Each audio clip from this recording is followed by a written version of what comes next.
Welcome to the Hurling Show. Cheddar's here on a Monday and making his GAA Hour debut. We have Brian Carroll all the way from Offaly on the phone. Brian, how's it going?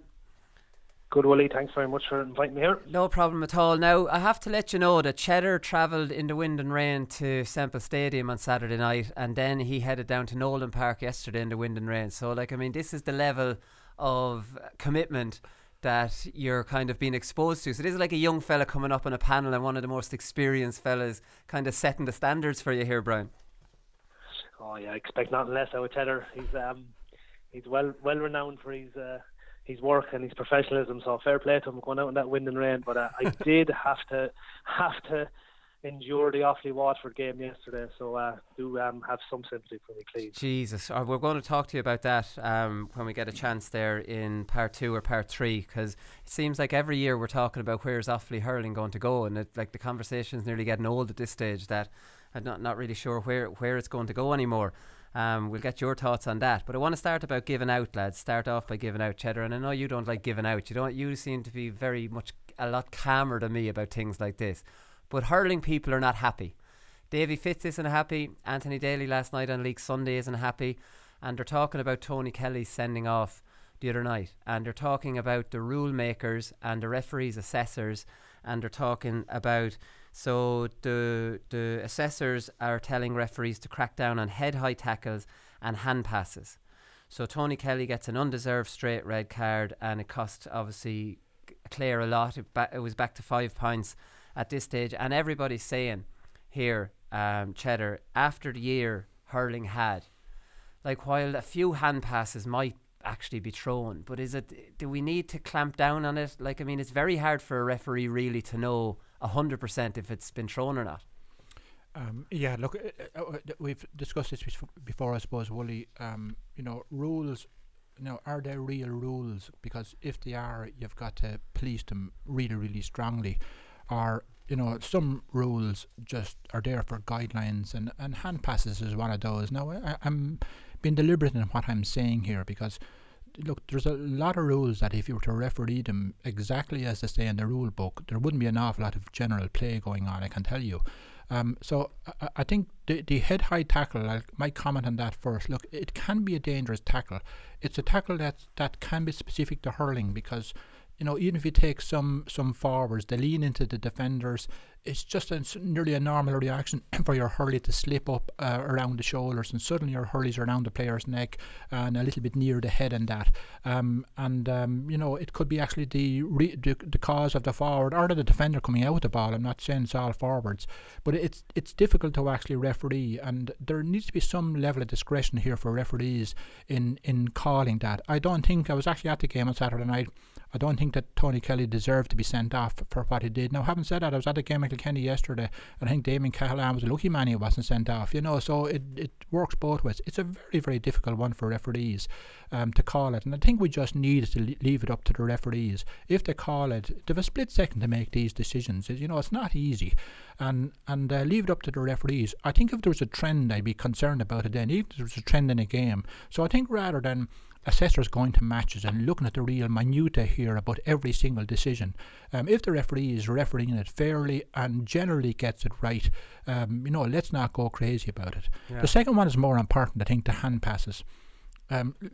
Look, I don't know how many hand passes. It's a key part of the game, obviously, and it's a key skill. And you spoke about the last night here, Wooly, or the last day, Wooly, about Adrian Mullen collecting a ball in the other hand and changing hands, and we've seen some reverse hand passes and all of those things, some fantastic skill things, particularly in the last couple of years.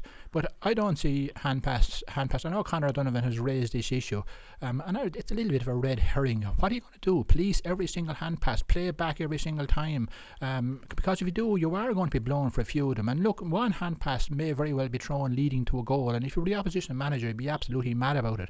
But take these things in general, and I don't think it's an issue. I think the head-high tackles, they are dangerous. There's no doubt about that. But I think leave it to the referee's discretion. They'll get it right most of the time, and if they don't, look, we're just going to have to live with that. But let's not start playing back all of these things and looking for fouls. Yeah, exactly. What's your take on it, Brian? Tony Kelly was fairly reckless the way he went in now, but I've never seen a red card for that in hurling before. No, look, he was reckless, but it probably comes down to forwards in general. Don't know how to tackle. Like, I can certainly hold my hand up over that. You spend years concentrating on putting the ball over the bar, up in the twines, and the last thing you're thinking of is tackling. Kilkenny obviously changed that whole rhetoric in the noughties, and now suddenly forwards have to do absolutely everything. So I think in general forwards are probably poor enough at tackling and don't know how to actually do it. But look, I wouldn't agree with everyone in this situation. There's no way that was a sending off. A little bit of common sense should apply. Well, this would never happen in Championship. This is the thing that probably grates with most people. I was at the game in Thurles yesterday, and 6 or 7 times we've seen the game blown up, and all the players are standing on both sides, just looking at the referee going, what are you blowing the whistle for? Either it was a crackdown on steps, the hand pass, and it was just so frustrating. So we need a little bit of common sense. Now, on the flip side of that, I know there's no place for common sense in the rule book, and they're supposed to move towards adjudicating the rules that were in place. But it's been dominated by the assessor, and they're having these think tanks up in Croke Park or wherever have their meetings, and they're in and they're in as a group of referees, and they're being having to toe the line in certain areas. And I know Brian Gavin, like arguably the best referee we had over the last century, or last couple of this century, sorry. He's been excellent, and he was really, really against these type of meetings where you've the assessors pointing out indiscretions that the referees make. I just wouldn't be for that at all. Right, okay, so this isn't a referee's issue. This has been complete pressure being put on him, and Davy Fitz alluded to that yesterday as well. He said that this is not the referees, it's the assessors putting pressure on them. And there's one thing I always say about hurling, Cheddar, is that the refereeing is consistent in that, by Jesus, you have to win your free, right? Now, sometimes when you actually blow a free, you'd be thinking, geez, you let so much else go away, why is that a free? But in general, referees make sure you have to win your free, like you really have to earn it. And then you see the games at the weekend, and you had Colin Guilfoyle from Clare who got that penalty. I think it was Barrett who was fouling him. Now, he was fouling him, but you very rarely see a penalty given for that. You have to kind of win your own ball, and you have to be strong enough to hold him off, even if he might be holding your arm. He ended up scoring a point anyways. So that's one example. And then you have another example of Aaron Gallant's catching a lovely long ball at Wexford and Limerick, caught it on the edge of the square, went down to his knee. 2 lads start tackling the man. Not the actual. You're not meant to even allow tackle the man. And there was a free given against Gallant for that. Do you know what I mean? So now is this kind of same thing, and we have that issue in football, is the consistency. Was that a free? Was that? Whereas hurling, you kind of knew where you stood. And now, is there a danger that you won't know where you stand? I think, look, we're probably bringing in a couple of other things into it now. I mean, the Guilfoyle incident, it was going to be a goal, and if you're foul, I mean, if the defender's able to hold up the forward illegally in the small square, let alone in the big one, well, that's a bit of a problem really, and you don't want to give I suppose more focus on frees if they're inside in the small square than they are out the field, but they have a bigger impact on the game. And I actually did think it was a penalty, and Guilfoyle done some fantastic work. He held off Barrett, caused him an awful lot of problems on the night, tapped the ball on his hurley and then tapped it over the bar. It was an outrageous piece of skill, but it was a penalty, and if you were the manager, would you take a point or a goal? I know what we'd want. So I think, and bear in mind, I think they're a little different, and we had this discussion, I think maybe last year, Wooly. There's 2 people who are very, very close to that, and I'm not sure on whether they actually call that or not, but they're very, very close to it, and they're the referees, 2 umpires who he trusts, and I think if they call that a penalty, it's a penalty. It has a major impact on the game. Let's say Guilfoyle didn't score the point, and let's even just take Gillan's. I didn't actually see that incident, but if that was a free in, it's a goal. Well, it should be a goal, and instead of that, it was a free out. What did the umpires call, or did the referee make that call? I don't know, but I think there are some areas of the field that are free like that has a major bearing on the game, particularly in close games, and that I think you might have to maybe look at it a little differently. The problem that I have is there's no real clarity about how that's going to be refereed, and you're right, there's inconsistencies, but we're going to have inconsistencies, and I don't want to just take the middle ground on this and not have a strong opinion on it. But there's human beings refereeing matches here, doing the best that they can, calling it the best that they can. And I don't know of any referee at that level that goes out to give a team an advantage. It might look like that, but he certainly doesn't go out to do that. And I'd probably say, if I was to put myself in the shoes of the referees of both incidents on Sunday, would I have made a different decision? And would that have been the right one? I'm not so sure. So I think this is where we are. We've a referee who is sprinting up and down the field, probably covers more ground than any player, and to make a quick decision like that, he has two umpires. So I think if the free is close to the goal, it has a major impact and bearing on the game. I think they should come into play and call it. Other than that, we're just going to take these things in the chin. But I do agree, and I do agree with Brian, that the pressure, particularly on young referees, and I've said this before, that the refereeing in Division 2A and even 1B is different, and the refereeing in the league and in the championship is very different. So how can you apply a rule in a certain way in April and have a very different way of applying it in Croke Park in September? Like it needs to be, it's either right or it's wrong, and it needs to be applied consistently throughout the season. Is that a big issue in the game, Brian? You're still playing at club level. Anyways, you're in wrestling with your man and he has hold of one of your hands, because you do see a lot of lads having to juggle a ball with the hurley in one hand because the other hand is being held. Yeah, look, it's an issue, but I'd actually disagree with both decisions that were made, because I actually don't think it was a penalty on Guilfoyle. Barrett did what any cornerback you would expect, and Guilfoyle was excellent in his strength and scored a fantastic score. Being honest, no, I think if we start blowing for that type of a foul for penalty, sure, there'll be stop-start every situation. Turns Galan, same thing, I agree with you, it should have been a penalty rather than a free out. But the issue here is how far away the referee was from both players. They were both long balls into the square. Yeah. So my answer to that is, let's have two referees. Get rid of the two linesmen. We've 3 inter-county referees at all these National Hurling League and Championship games. Will you put 2 referees, one at each end, make it so much easier? I know people whinge about consistency. They're well able to do it in international rules. They're able to do it in AFL and many other sports. Get on with it, as far as I'm concerned, and make it a lot easier in the referees. At least they're closer to the play, and if they're closer to the play, they'll be able to call a line ball just as easily as well. I just think it's a bit of a joke, the fact that the referee has to get up and down that field in hurling in particular, and obviously in football it will be a great call because the amount of the rules and regulations that they have in that game. So 2 referees for me is the answer from that perspective. Yeah, I actually, when it comes to Gaelic football, I'm not so sure about the 2 referees. I've never heard somebody suggest to do away with the sideline men, and you probably could if there's a referee close enough to it. What do you think of that, Chad? Like the 2 in hurling, when the ball can travel 80 yards down the field, sure, the referee's constantly having to position himself and guess. It does make sense absolutely in hurling. There's more of a debate for me in football. I'm not so sure. I obviously need to give it more thought, but I think certainly the incident that I saw on Saturday night, the referee had a clear view of it.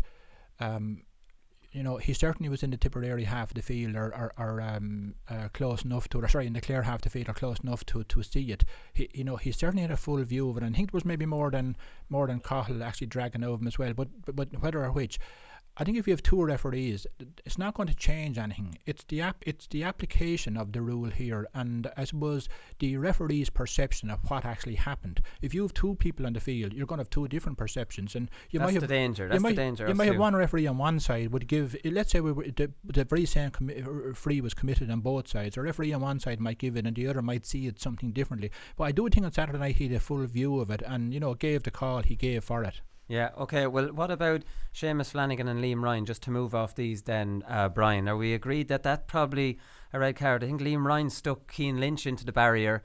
Seamus Flanagan got a bit annoyed about it. Glossed over last night. Yeah, it was glossed over. Yeah. Liam Ryan was the instigator here, let's be honest. He hit Cian Lynch, a nice little dunt up into the stand, and Seamus Flanagan reacted with it like you'd expect any of your teammates to get in there and don't let him away with that. And Seamus Flanagan was irate.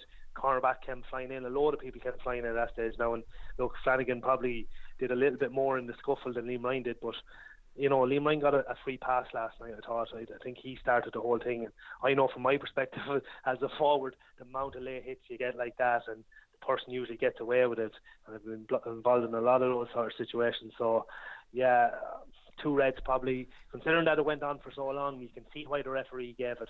Yeah.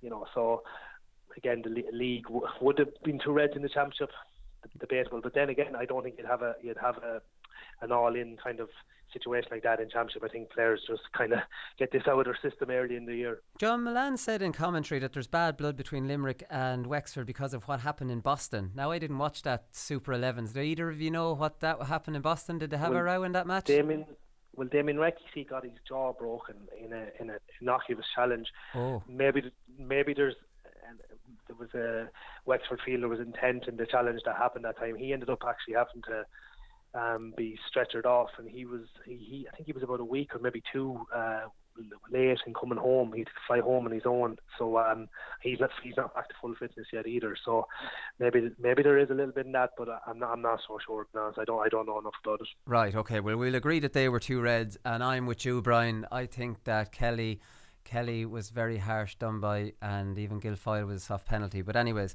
what the hell does anybody care what I think? Another quick one, lads, because I'm not a hurling person, is Callanan's penalty in the first half was saved by Toohey, and he broke Toohey's hurl with the power of the penalty.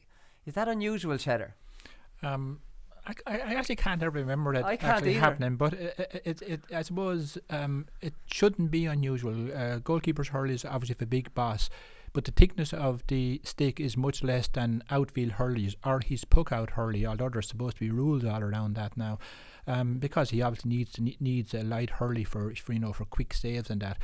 So it probably wouldn't be unusual that it would happen. And bear in mind, a lot of players would play with a pieced hurley or a repaired hurley and that as well, and just may not have the same strength maybe as a new hurley. So I can't actually remember it happening, Wooly, now that you asked the question, but on reflection, it's probably not unusual that it would happen with a goalkeeper stopping a ball like that. What about you, Brian? Did you ever break a hurley with the ferocity of one of your penalties? I often broke my own hurley. Actually, the fact that he'd no hoops on his hurl. So that actually does affect the strength of the boss. Now, I've never seen one being broken with the strength of a shot, but it can just sometimes be innocuous enough. But yeah, you often see a boss or a piece of a hurl going flying after just striking the ball cleanly.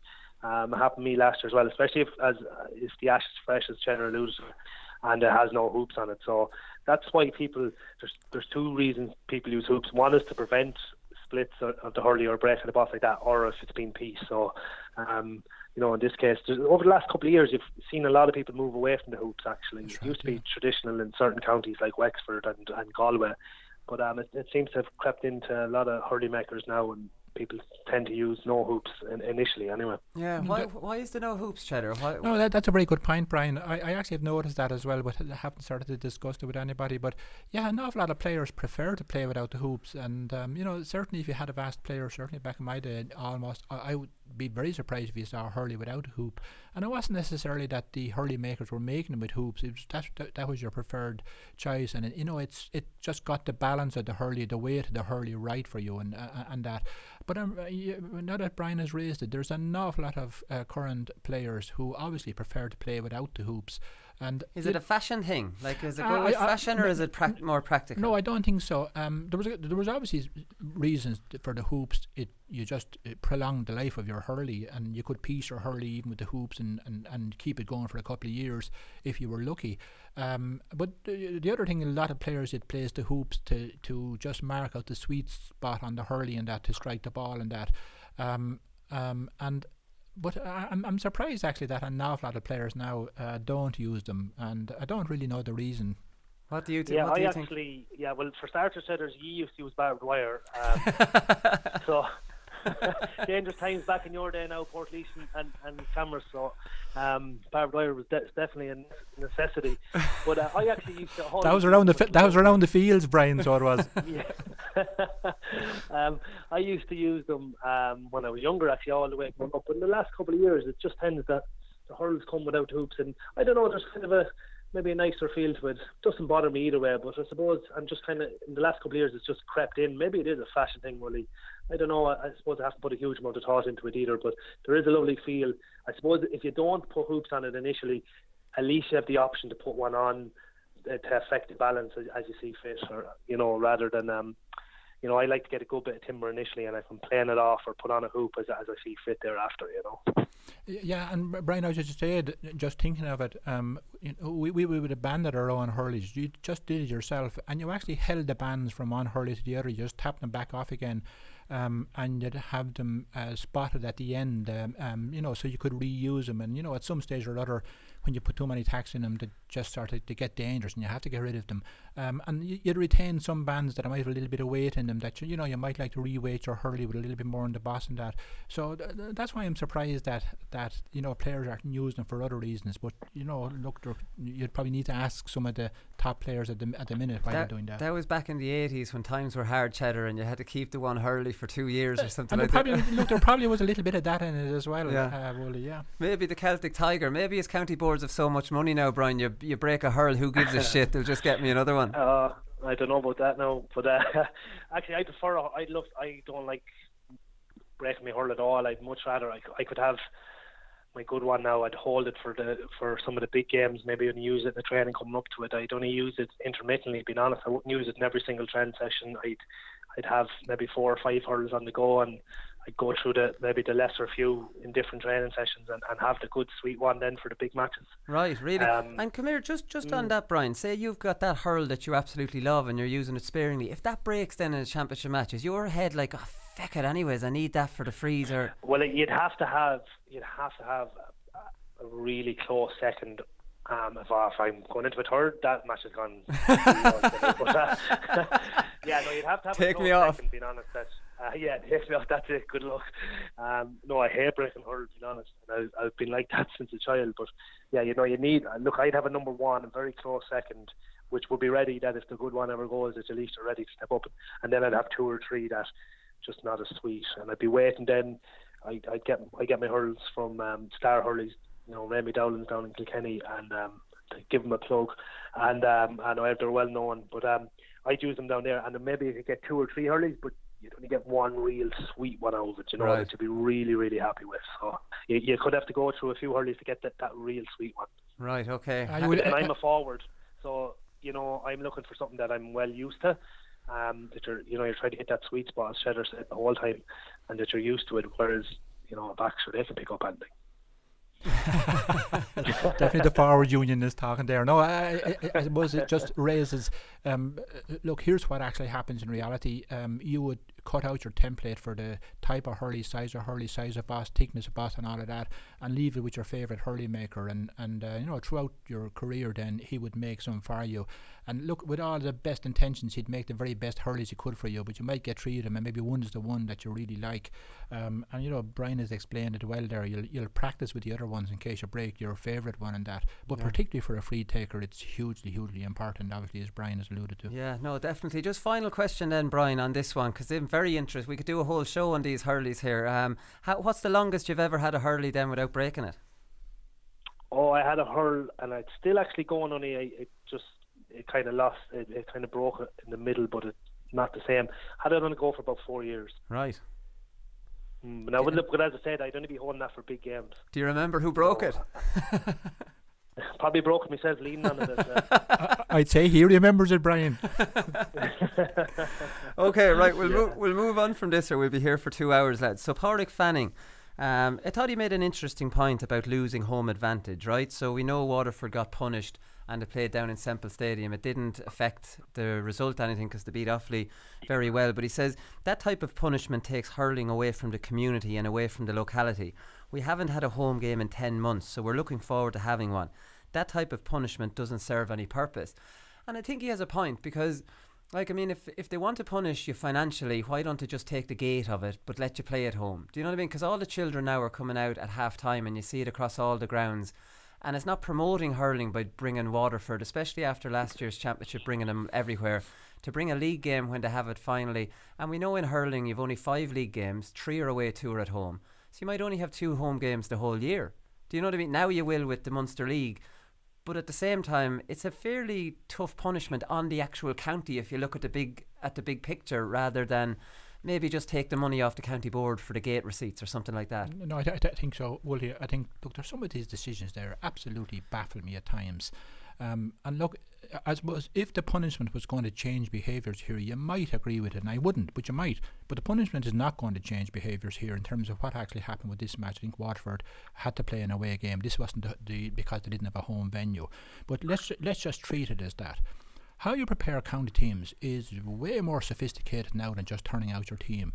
The fabric of your team encompasses your relationship with the supporters and your sponsors and all of those things and all the young people in the county. How is Waterford going to grow the game and develop the game in Waterford if the flagship team isn't playing in front of kids?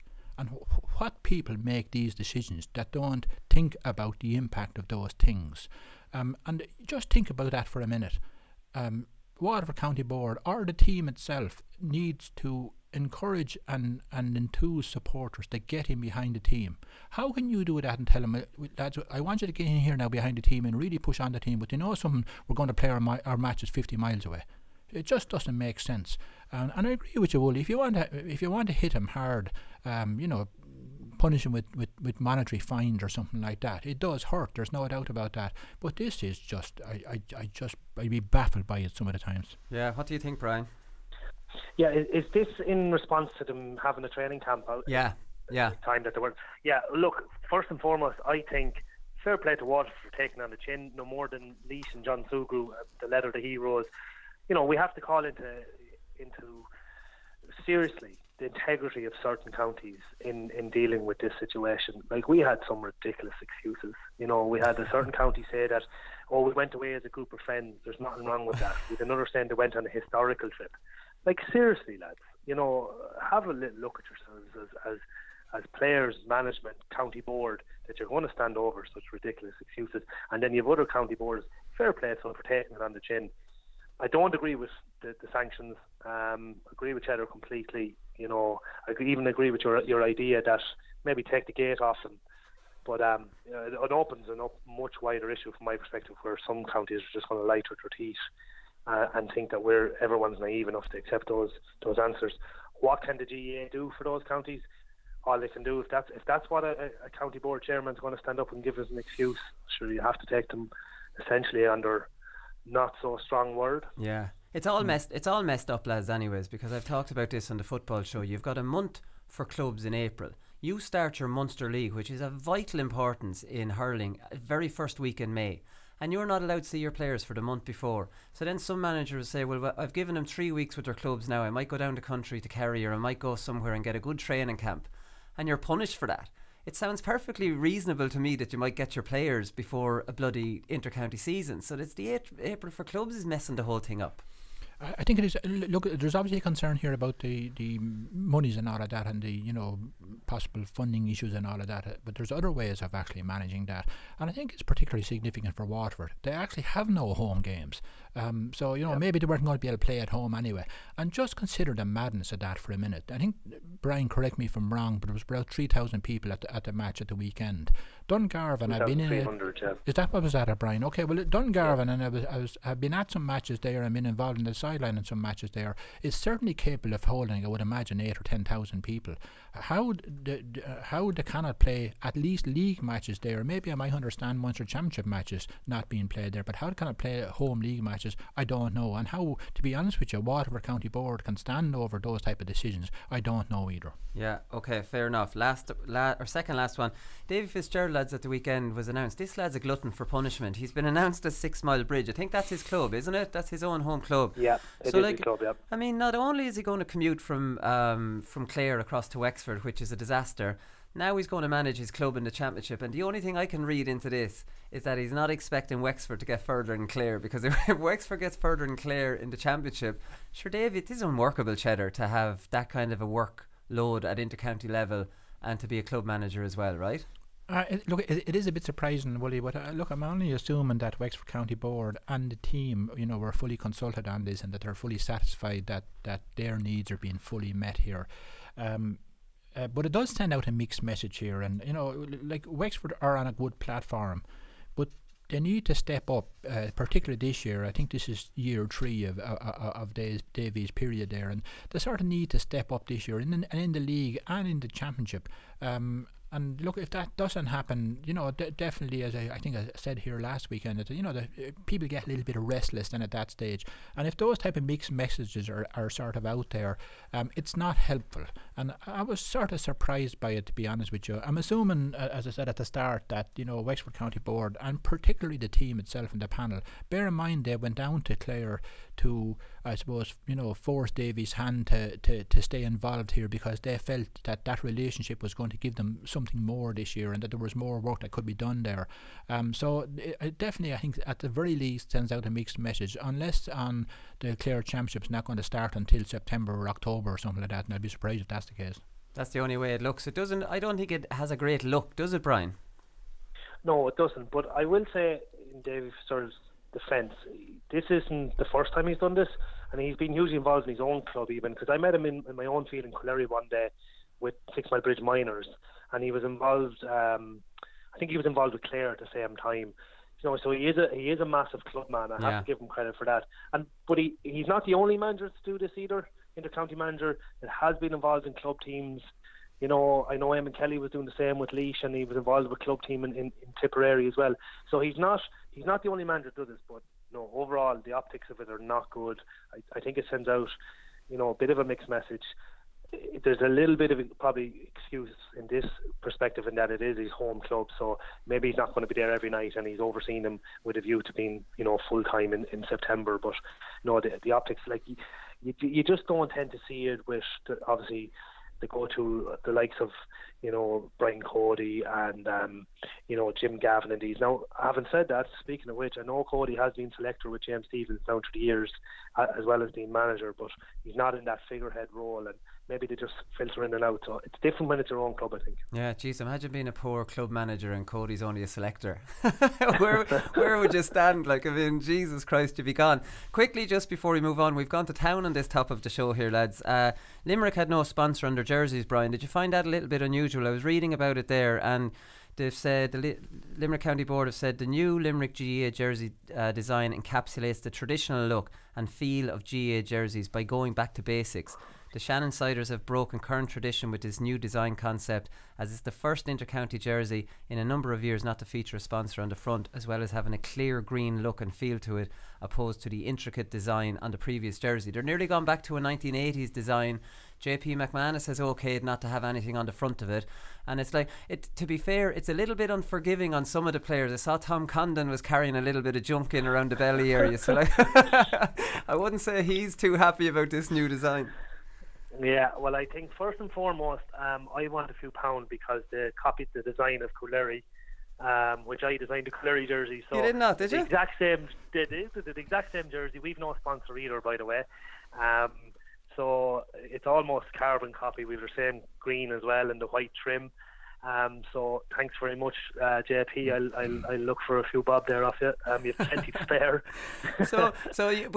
You probably have a different reason for having no sponsor, being a tiny little village. So you're not going back to the traditional look. I'm sure it's probably hard to get a bloody sponsor in Cooley. It's enforced, exactly. No, we were offered sponsors and we were going well, all right. But no, we stayed true to our tradition and stayed without it. We used to have one intermittently, but yeah, no, we can't. We obviously don't have that attraction. We don't even have a shop or a pub in the village, so we don't have anything. No, look, I think it's a fantastic jersey, being honest. I love the retro look of that and the way a lot of the jerseys are gone. I much prefer it than some of these intricate designs that are there. Keep it simple, lads. It's we'll say it's not a fashion show, but I suppose it is a fashion show, and the more simple it is, the better. Yeah, exactly. Cheddar, any fashion tips there on the jersey, or will we just move on? No, I wouldn't be known for that. No, I just say, I suppose, look, JP has been a massive sponsor for Limerick for a long number of years, not just necessarily when they had success last year, and is a massive sponsor of a whole lot of good things in Limerick, and deserves a savage amount of credit by all Limerick people to do with that. And even when Limerick had success, he was thoughtful enough to think of other counties at the same time. So I don't think, whether JP has his name or any of his organisations or companies or whatever on the name will make no difference to the man. I think it's different if you're a sponsor and you're contributing a significant amount to a county team's training and that, and your kickback then is obviously to the association with the team and so on, but also pictures and all of the PR that goes with that and that as well, and you you deserve that if you have, dug deep into your pocket to sponsor your county. But I think Limerick is very, very different, and I just want to add to that again. It's also different because you have somebody that has a great love of hurling. You'll see him at all Munster Championship matches, all Irelands and all of that. So it's definitely not just JP putting his hand in his pocket. He's doing it because he loves the game. Yeah, okay, great stuff. We'll come back and we'll have a look at By the way, before you go off of that there, Wooly, you seem to have something on top of poor old Tom Condon there. You mention him regularly in a derogatory term there. I love Tom Condon, and I know you love him. He's a throwback to a proper cornerback. Did you ever mark him, Brian, actually? I did, raw out. He is your quintessential cornerback. Yeah. He's a throwback now to Damien Ray, who I used to mark a good 2 years ago for Limerick too. Raw has become, he won't like that comment, I tell you. He won't be long about shedding a few pounds. But come on, give him some due. It is the end of January, and they were in Cancun only a couple of weeks ago, so don't be too hard on him. No, I won't, definitely not. I'm a Tom Condon fan, don't get me wrong here. He's proper. Yeah, I'll tell you what, you do your Jackass Hour, go in on him for half an hour and we'll see how you get on. I don't think so. Right, we'll come back and we'll be back for part 2.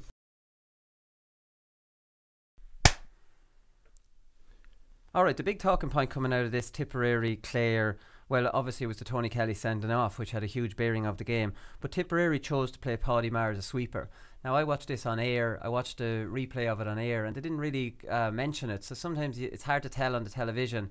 But Derek McGrath on League Sunday last night pointed it out that they chose to play him as a sweeper, so they played 7 defenders, because we've seen Paddy Maher be released into the sweeper role before, Cheddar, but it's usually reactionary. If someone else plays the sweeper, he plays, but then that's 6 defenders against 5 forwards. Instead of now it's 7 against 6, so there's a lot less space. He gets on a lot more ball, and Derek McGrath was showing examples last night of how it maybe releases cornerbacks and wingbacks to attack because he's there as cover for them.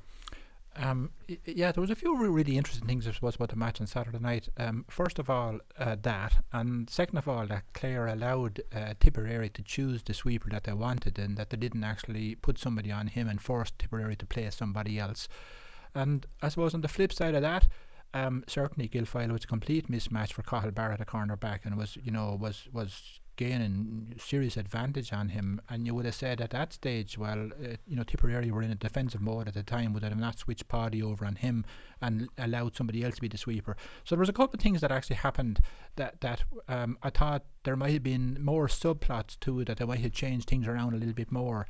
And it's very, very different. You cannot allow the opposition team's marquee player show himself as being a marquee player, and Paddy Maher is that in Tipperary, and he's a leader in that defence in Tipperary and has been for a number of years.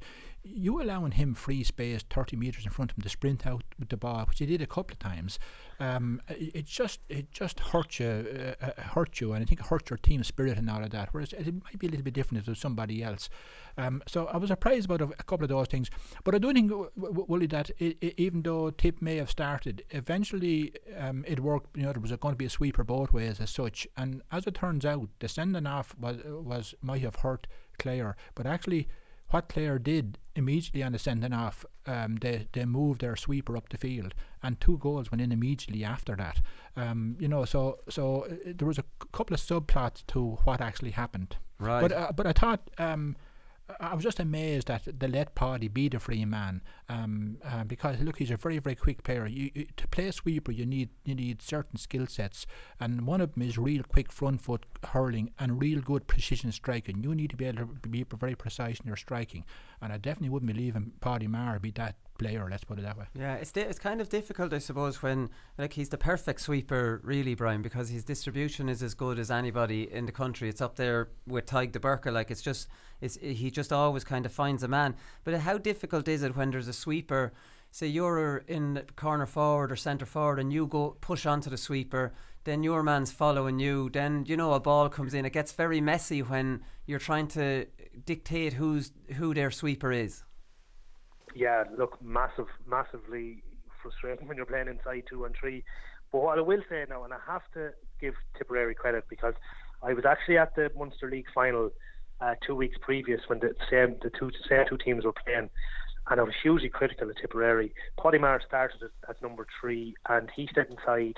Himself and Carl Barrett stayed inside. He picked up Guilfoyle actually physically, and I can't remember who Barrett picked up, and I was actually Dunamar went out with the corner forward that went out and played out the field, maybe as a third midfielder, trying to create confusion so Tony Kelly could create his game running everywhere. So to Tipperary's credit, they got to see firsthand Clare's tactics and their game plan, and knew that Clare wouldn't deviate from this plan. So I was surprised probably initially to see Paddy Maher picked at number 3 again, but it became very clear on Saturday evening very early that actually he's not going to play a 3. He's going to be the spare man. They're not going to follow that extra man that went out the field. The half-forward line led by Noel McGrath in particular, they tightened up the middle third, so that spare man out there became null and void, and Paddy just ate up the world of ball. So there's a bit of a distinction there between setting up with 7 defenders, which I'm not so sure that did. Maybe Cheddar was there. He might be able to tell because it's hard telling telly. They just I actually think they kept their 6 defenders, and Paddy was the chosen one 3 rather than following him out. Oh, well, I've that wrong. Yeah, I've that wrong. No, I agree. That was my take on it. Cheddar might be able to clear that. No, I agree, Brian. And to be honest with you, it wasn't really down to Tipperary, I think. No. Cleary followed Noel McGrath out the field, and Clare put a player in behind him. So Clare actually probably started it off with playing the sweeper, and they sort of had to. You need to do something about Noel McGrath. He'll shoot from distance 4 or 5 points, and you're in trouble. But you can't send your centre back out after him either. You leave a big hole up the middle, and ultimately that's what happened. When the man was sent off, they moved their sweeper. It was number 21. Can't think of his name at the minute. They moved him up the field because they obviously need to have more bodies in the middle third, and all that space was behind him. Noel McGrath plays a huge amount of his hurling. He's very, very influential and very effective playing this role at playing out in front of the centre back. You can't leave him there because he'll just shoot points all day if you do. And Clare decided to send Cleary out on him, and it worked. I mean, Clare were within striking distance of Tipperary, not playing very well. Tipperary were playing and had the momentum and had the real intensity about them on Saturday night that I haven't seen about them for a little while. And that's probably maybe best exemplified by Shamie Callan's display.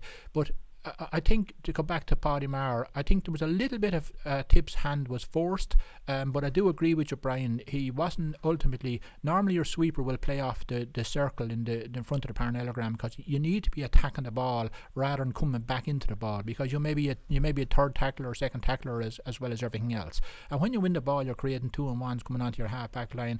Get out into the open field and then distribute real precisely either to grass or the player inside, and really hurt the opposition and take their sweeper out of the play.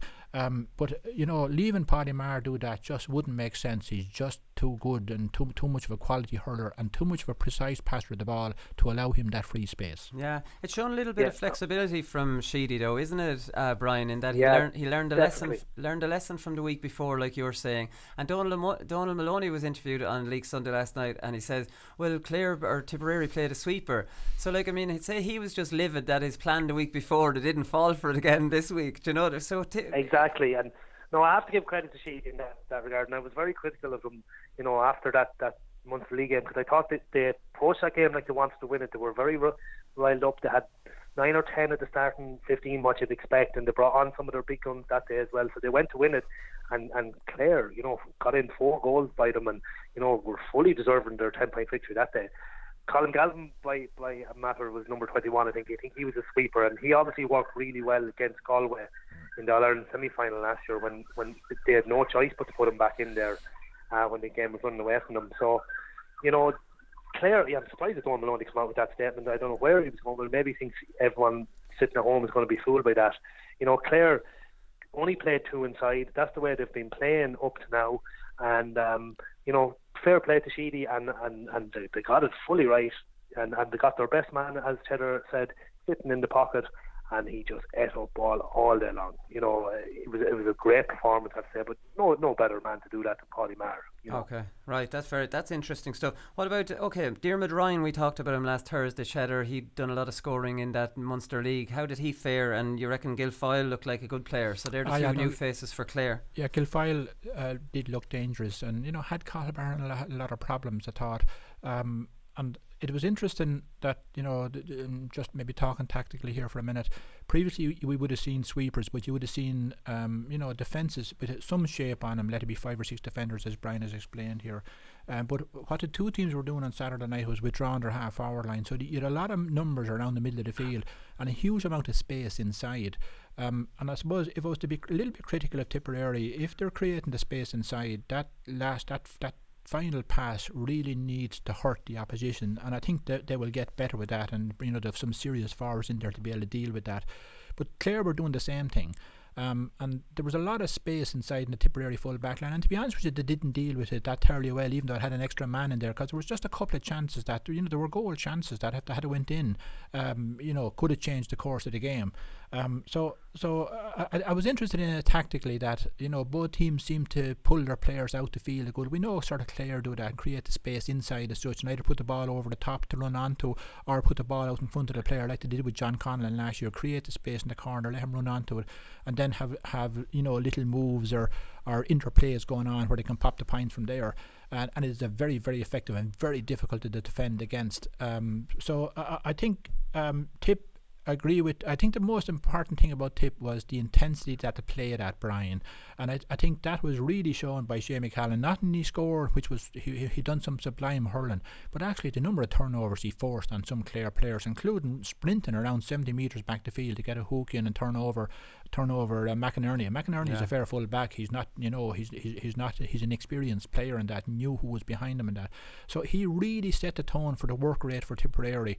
And as your captain, that's what you're looking for, particularly in the earlier part of the season. And certainly all of the Tip players bought into that. There were gang tackling some of the times on Clare players. And Clare, I suppose, in a sense, I think, actually, now that I think of it, Brian, I think you have to give credit to Liam and to Tommy and to Dara for looking at Clare, because once a Clare defender got the ball, they absolutely rushed at him in numbers, knowing that they weren't going to clear long. All Clare for the last couple of years have been working the ball really short out of the defence with real sprinters on the ball, but they just didn't give him the chance to get out in the open field to be able to deliver that ball. They shut it down at source, and I'd say they deliberately tried to do that on Saturday night, and they were very successful and very, very intense in doing it. Yeah, I think in those conditions, and Brian, it was kind of like Liam Sheedy says, you really need to come with a good attitude. In fairness to my lads, they came with great energy and a great attitude. So on a night like that with a really strong wind, does tactics take a little bit of a back seat, and Tipperary showed a great appetite for work, which maybe last year in the championship they could be accused of not doing. Yeah, no, fantastic from that perspective, and Cheddar's bang on there. The big thing for me, actually, on top of that now, and I fully agree with everything he said, but to add to that would be their aerial ability, particularly in the inside line. Seamus Flanagan got a roasting off Dave McInerney 2 weeks previous. I mean, he never got a look at it. Seamus ended up playing in 3 different positions. The very first ball that went in between the two of them, Seamus just used all his strength and physicality, threw him out of the way, caught it, won a penalty. It just set the scene for the day. I know the penalty ended up being saved, but Seamus was laying down the law early, like, you might have got me 2 weeks ago, but no longer. And I really admired that aspect alone. And then obviously a young man, Jake Morris, fantastic under-21 season last year, really, really top class for Tipperary. He was so close to being the hero for Tipperary. He hit the post, ball goes down the other end of the field, and Clare stick the ball in the back of the net and Tipper out of the championship. But his performance on Saturday night was certainly eye-catching. Got a couple of great scores, caught some brilliant ball inside. Kind of looks like Lara Corbett. Maybe doesn't have the pace of Lara now, but there's, to be fair, not too many have. But he threw out some great ball as well, and I was really impressed with their ability to go route one and their ability to feel that high ball. Yeah, I'd agree with that, Brian. And if we were to flip that and then look at Clare, they had some of those problems in their full back line last year as well. I agree with you, Jake Morris. He was very, very impressive, and a left-hander looks very like the guy you said. The other thing about Clare is I think they only scored maybe 3 or 4 points from play. I know it was a very bad night. It was breezy and it was rainy and all of that, but 3 points from play from that quality team is probably not enough. And the final point I'd say from Clare, I'd say a high percentage of their puck-outs, even with the breeze, was very short. Now you have to play short puck-outs because otherwise than that, like Limerick, the other team will just retreat back the field, put numbers in their half-back line, win it back, work the ball up the field, and then you're going to take another puck-out from a point. But I think they probably just done it way too many times and certainly really signalled this is what we're going to do. And I contrast that with Nash's puck-outs in Kilkenny yesterday.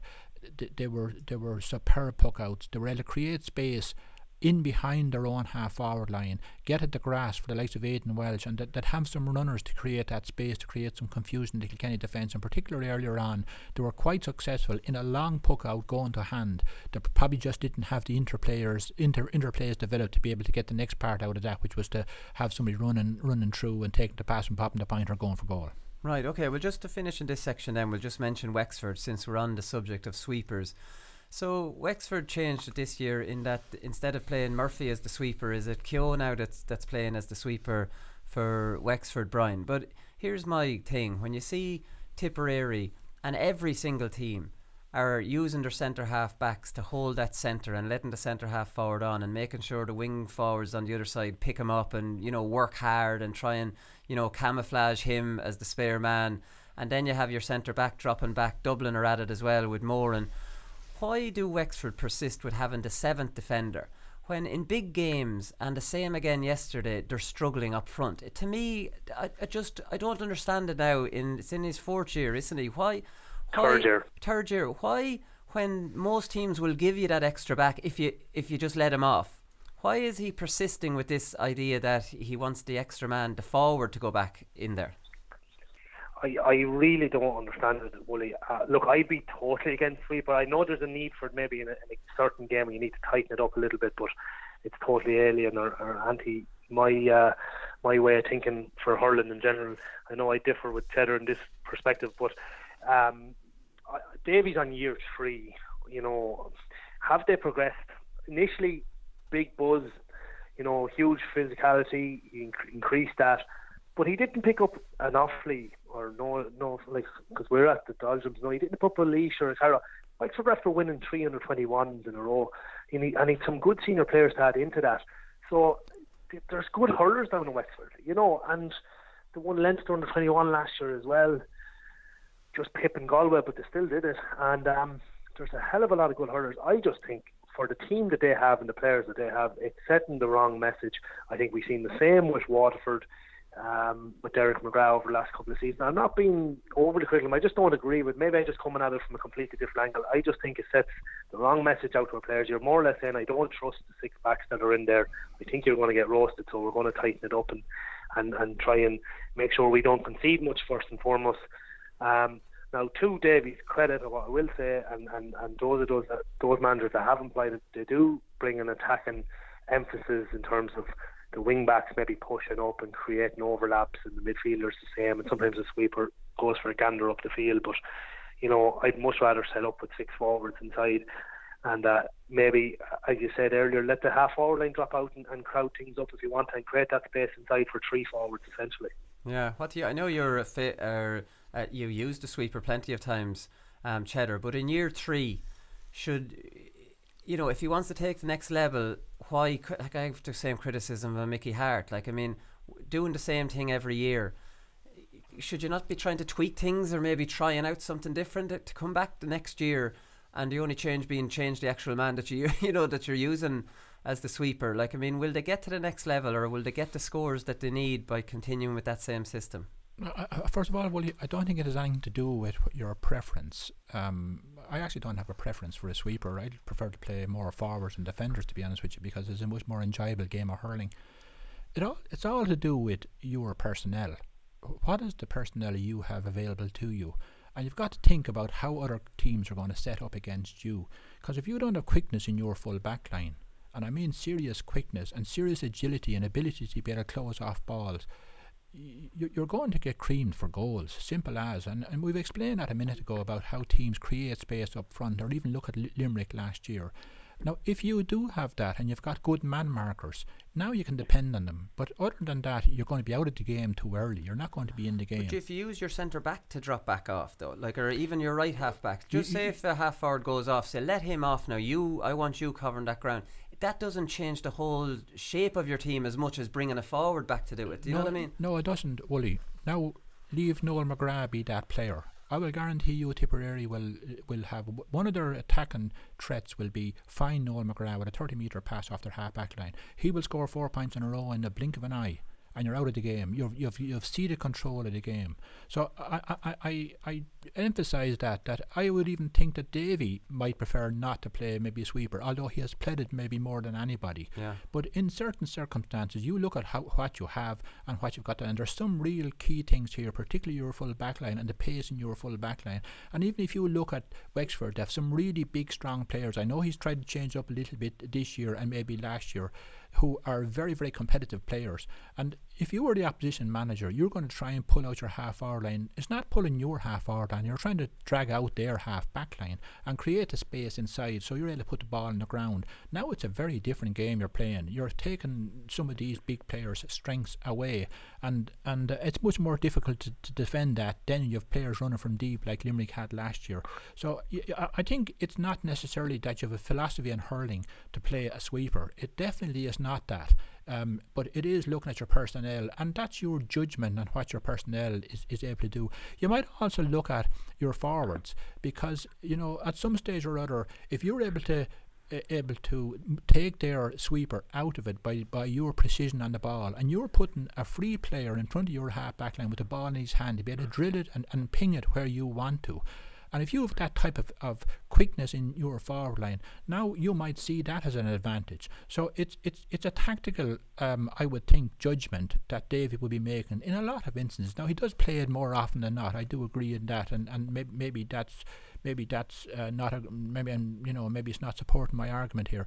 But it's certainly a tactical issue rather than a philosophy of hurling the way you'd want to play. Yeah, that's it. My criticism is seems to be married to it no matter who he plays. Do you know what I mean? I think that's a fair comment, Wooly, and that probably maybe conflicts a little bit with what I'm saying here. Yeah. Okay. Right. We'll come back with performance of the weekend.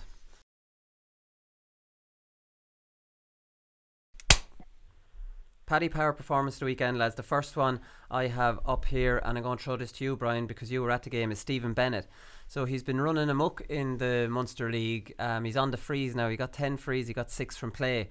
I always thought Shane was the better of the two Bennetts, but for some reason he seems to be starting this season like a house on fire. How was he in the flesh?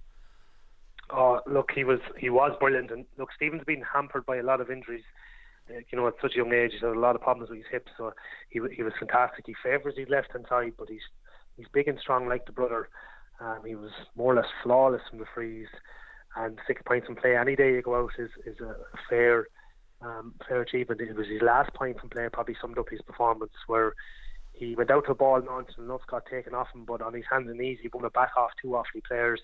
Eventually it came back to him, and he pointed from 65 metres out under a lot of pressure to huge fanfare from Waterford. Probably the highlight of the day. He was excellent, but look, let's be honest, he wasn't marking much either. No, well, we saw it was 2 years ago when Waterford got a run. Was it to the All-Ireland final? They hammered Offaly in O'Connor Park, and they were playing kind of a defensive system then. Was there much of a change from Waterford? And was there much of a change from Offaly this year? Waterford, yeah, look, they had no sweeper, but their half-back line played very deep. The 3 massive men on the half-back line. The young guy called Conor Prunty from Abbeyside, 6'5". He's a real find. Tyg de Borca took up a more traditional role at centre half-back as opposed to the sweeper.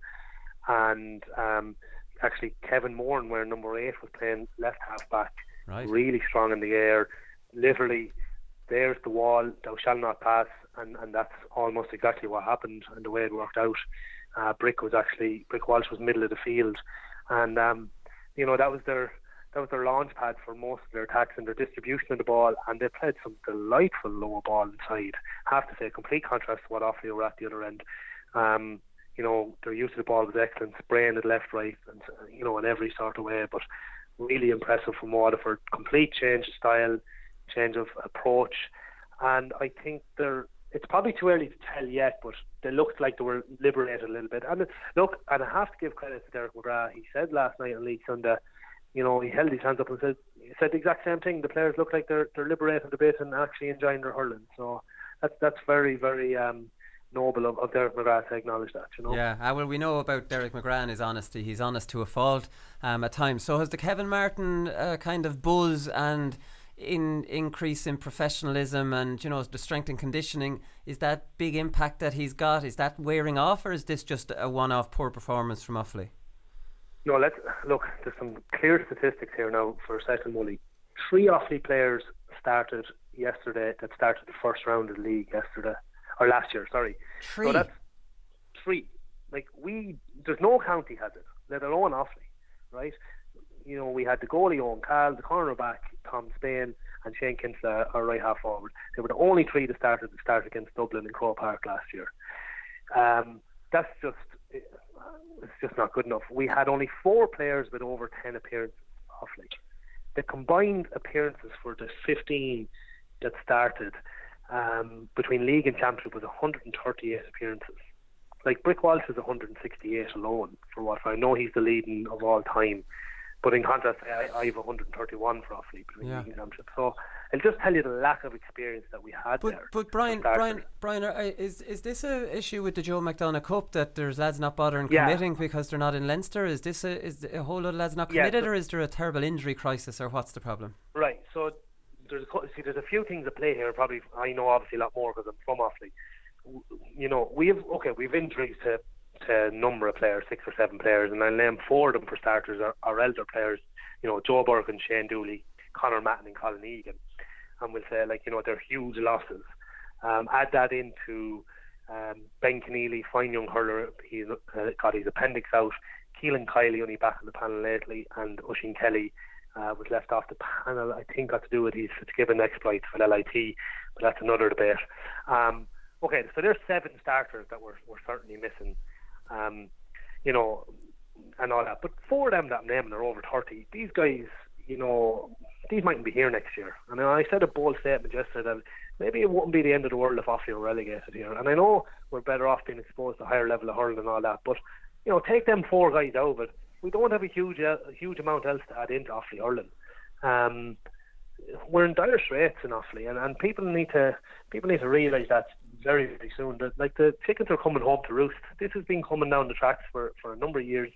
Dottie Regan, he can be bold and brash in some of his statements. He said a good few years ago that Offaly won't be long till we're hurling Christy Ring, and look, everyone was totally against him at the time. It's coming home to roost, and Gerlock Nan said it a couple of years ago, the same thing. And it's serious stuff in Offaly. And I know, look, you might say this is a knee-jerk reaction to yesterday. I'm not going to say management are blameless here either. They essentially are the custodians of Offaly hurling. They chose the team that went out yesterday. To me, they were lambs to the slaughter. Barely no one travelled to that game yesterday from Offaly, because when they saw the first 15 that was picked, they knew that Offaly were in for a hiding. We had 5 senior B hurlers starting the game yesterday. Let's be honest, there's room for 1 or 2 in any panel, and you're encouraging players to come from clubs that are not always traditional senior clubs, but the gulf in standard between senior A and senior B, which is a glorified intermediate championship, is huge. So it's dire stuff, being honest, and I feel for the players, because I know that these guys have been really, really putting it in.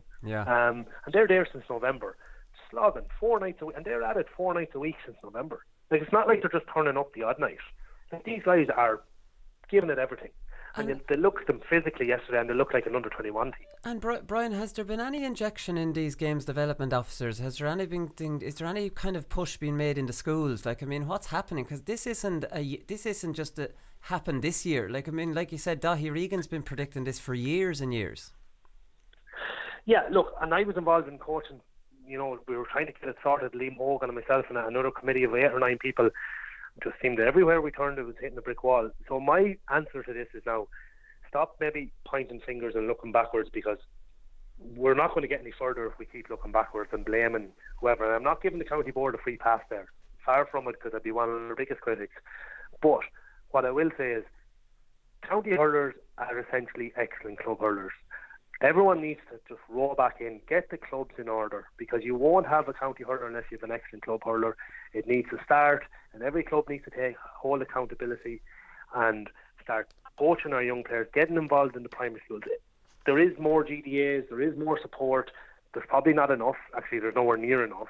But that's a wider debate completely. So it's up to the clubs themselves. Get into the primary schools, get in there and do some of the work. I know that's a lot of man hours and a lot of volunteerism, but if we want to improve, that's essentially where it has to start. And it's people need to roll up their sleeves and get involved at club level first and foremost. I think, Cheddar, the thing with Offaly is it's so sad to see judging on what they've done and batted above their weight and won All Irelands and incredible. And like when you think about it, it's a freak of nature what Offaly really did, because like, I mean, they're a similar sized county to Laois and we haven't been anywhere near it.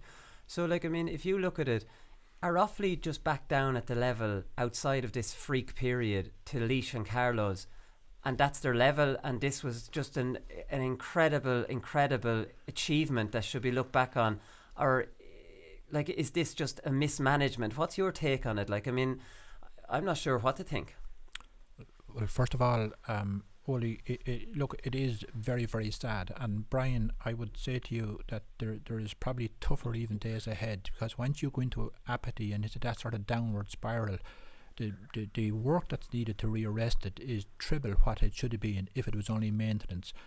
So this is a very, very difficult time for Offaly and for Carlow and for Westmeath and for Laois, and I can absolutely guarantee you hurling is sliding in those counties. You might have some good games along the way, but you shouldn't be looking at it like that. How can we grow the game in the county? And I'm a little bit tired talking about this, Wooly, and I'm to be honest with you, probably going to get a little bit emotional talking about this.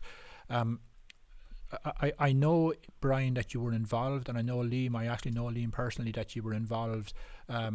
You know, where did the plan go? Where did all these things go? But to be honest with you, a development plan for Offaly at the minute won't arrest where you are, Brian. It needs to be much, much more sophisticated than that. And, you know, the whole buy-in of the whole Offaly hurling public, supporters, young people, schools and everything. And will you ask me a direct question at the start, was this a flash in the pan for Offaly back in the 80s? Well, look, I was around at the time. It wasn't. It came from a successful schools team. Brian, correct me because you're much closer to this than I am, but from my memory of it, it came from Burr Community School being successful, building on that school's success, that going sort of being distributed across the clubs, and some things happen. One of the things is that the club emphasis of everybody in the area, it doesn't decline, but it changes significantly to, you know, your interest in your county is very different when you have some chance of success with that county. And I well remember Offaly when I won in All Ireland. I have never ever seen a county with as many flags around the county in 81 when they won in All Ireland. I've never seen a county as festooned and as buzzing about hurling as Offaly were. And look, it is very, very sad. And I was actually in Dublin the day that Offaly played Dublin. I think you're right, Dahi was beside me, and I actually spoke to you, Brian, on the same day, if my memory serves me correct. And look, that there was a lot of Offaly people in front of me on that day, and like that was a sad day to go back to that, considering the success they had. And you know, Brian might be a little bit kind here, I'll be less kind here. Yes, management and Kevin may very well be the custodian of the team, but contrast that with the Tipperaries of this world. What is the one thing that they have that the other counties don't have, and Cork and Kilkenny and Limerick now? And one of the things they have is strength in depth is massive in comparison to some of these counties. And if you look at Limerick, is a really, really good example. The amount of work that Limerick had to do to try and get to where they got to last year had nothing to do with the team last year, to be honest with you. It was to do with the development plan in Limerick 7 or 8 years ago called Lifting the Treaty, which brought all of these players along. Those players were really, really minded, and they were given sort of extra minding just to let them feel what it was like to be really appreciated and respected for hurling for their county. And that's what I'm talking about, that just putting more coaches into Offaly actually is too late. It's too late.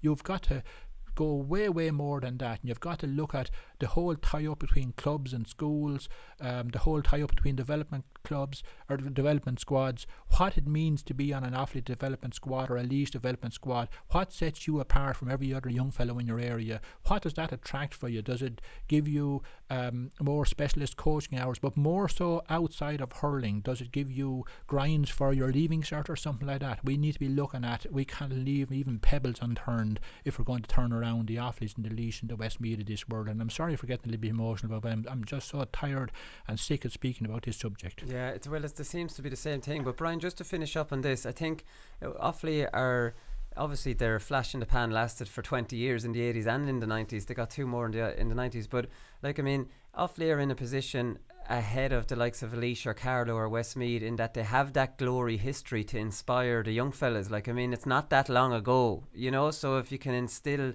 in these development squads, like Cheddar says, that pride that doesn't seem to be there with the young people coming up through in Offaly. Maybe it's better to play soccer or it's better to play something else. I don't know what they're doing, but hurling doesn't seem to be the choice anymore. No, it doesn't. And look, St Brendan's Community School has a huge history in Offaly hurling, and they're doing massive work at the moment, and you can't be disingenuous toward them either, because I know that they are trying really, really hard. Essentially, they can only work with, and this is why I keep going back to the clubs, they can only work with the players that come in to them. And it's the stark reality of it. It was I went to school in St Kieran's in Kilkenny, so obviously it was the Mecca. There was nowhere better to go. So I had a much different upbringing than all my colleagues in Offaly even. So I got that insight into what it takes day in, day out, and the expectation of being the best. So I'm not for one second knocking what is not in St Brendan's Community School, because I taught in there myself for a while, so I know that they are doing their utmost.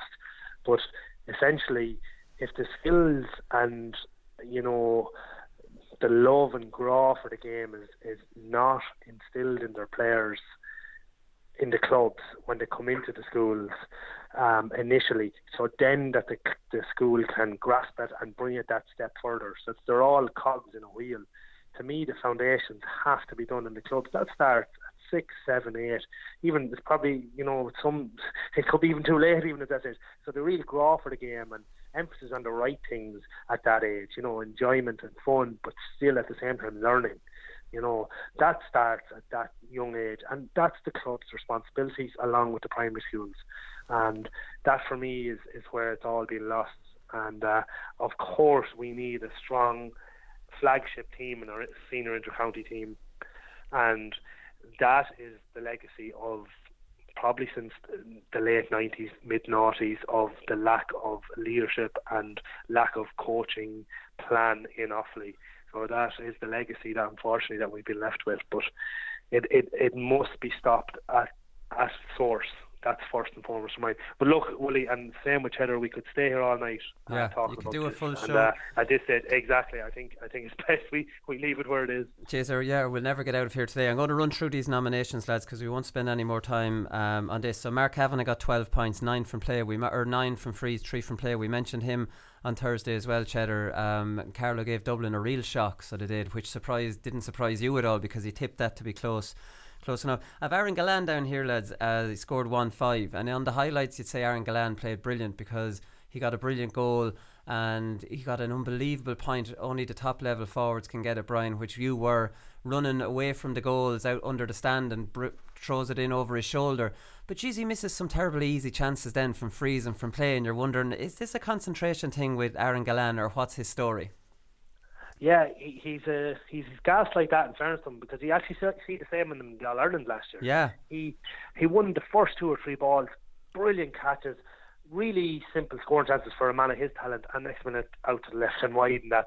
So yeah, it seems to be just a lack of concentration, but when he hits form, he is fantastic, and he has size and strength.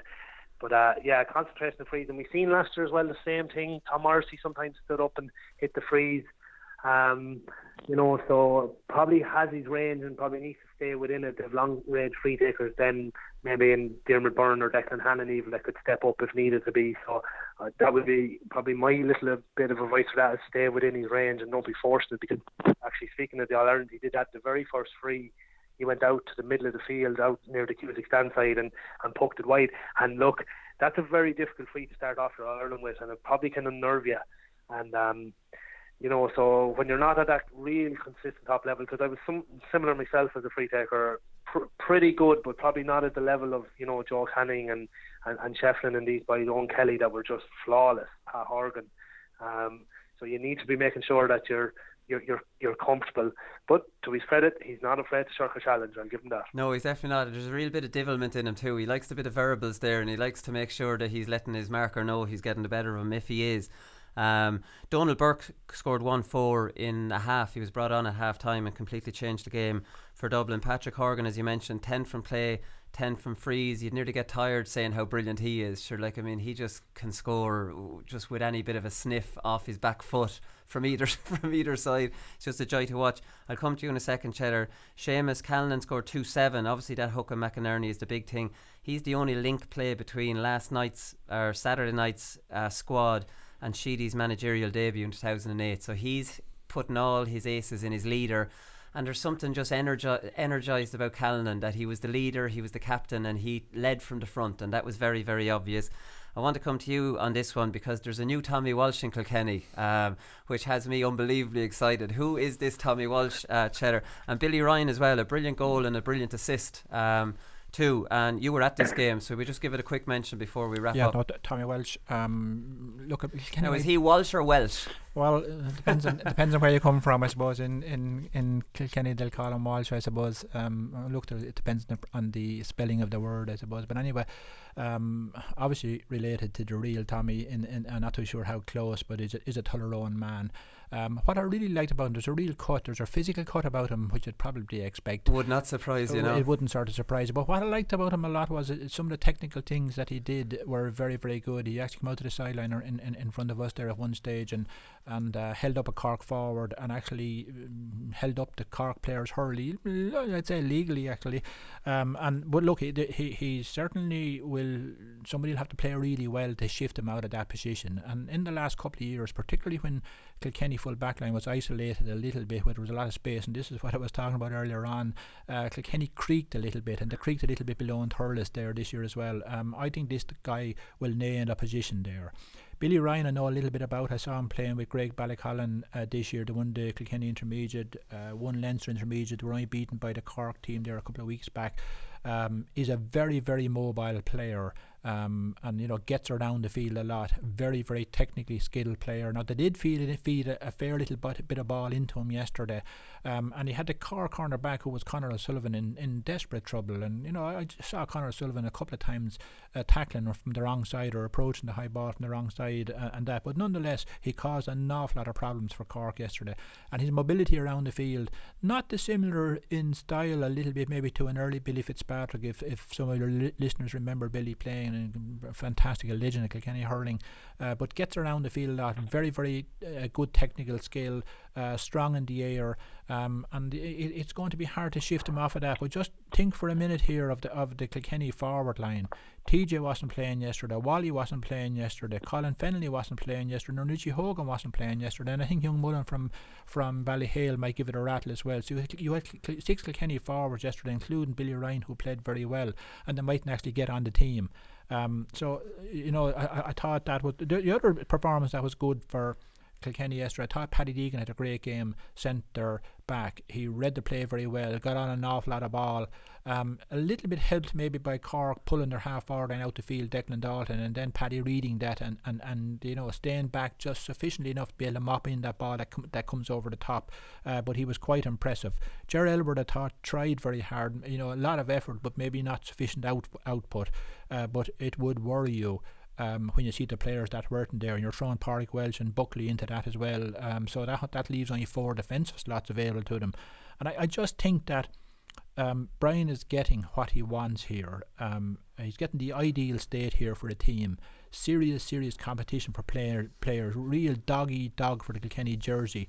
To be honest with you, getting on the 24 could be a fair stretch for you. And I suppose you're comparing that with what Brian and myself were speaking about with Offaly and the other counties here. But from a manager's perspective, that's the ideal state. In soccer or in rugby at the moment, you can buy that state, and you can buy it with money. You can't in the GAA. Kilkenny have its strength in depth. They're going to be a serious team, and if they get this right this year, you could be looking at another decade of Kilkenny dominance. Yeah, I think they'd be very good. Quickly, Hugh Lawler, I was talking about him last Thursday at the full back position. Aidan Walsh, surprisingly, was picked at full forward for Cork. I didn't see that coming. So how is that? I thought Hugh Lawler was very steady. You'd probably want to judge that a little bit later on. Quicker ball, quicker ground, and that. Aidan Walsh, I'll call him by his right name. I think he's Walsh. Yeah, it's hard. Was quite impressive. But it's the next part of that play that I think Cork will get much better at. His movement and his quickness around the field and he got a lot of ball in the hand in front of Hugh Lawler, but Hugh Lawler was just stood him up, and he didn't break his tackle or anything like that. But I suspect that with the likes of Harney and those sprinting through from the half forward line and those little pop passes coming through, that you couldn't just let Aidan Walsh get that amount of possession in your hand, or there's going to be scores come off of it. Yeah, okay, listen, as we've run out of time here, we'll definitely cover Kilkenny and Cork in a little bit more detail, because Owen Murphy had an unbelievable save from Patrick Horgan. So we'll give performance of the weekend to Shane McCallanan, 2-7. The chase, the hook, the attitude, setting the tone like a captain should. So he's Paddy Power performance of the weekend, and this is a very, very long podcast, lads, so sorry about that. I need to pull the reins in on you here on a Monday. Right, we'll talk to you on Thursday. Good luck.